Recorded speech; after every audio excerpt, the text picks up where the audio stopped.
I'm not even gonna lie, I'm not the crash out type. Like, I'm not texting girls about him. I'm not pulling up to his house trying to fight him. I'm not calling his mama. Like, I'm not doing none of that. Like, when I say I really be so cool on nigga, like, I really be cool for real. Like, I've never done any of that. Like, I've never texted no girl about no dude asking this many questions and trying to fight her because she talked to him.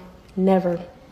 And I feel like I'm like that because, like, I get niggas for real. So I feel like it's really embarrassing when y'all get on here crashing out about these dudes and they don't even crash out about y'all.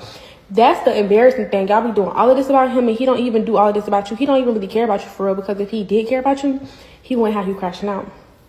You feel me? And then so I got my own money, so like I can do whatever I want when I want. Like, anything somebody do for me is always extra. Like, I'm never dependent on no man. Like, I'm never just hand and foot for no man. Like, I got my own stuff going on. So yeah.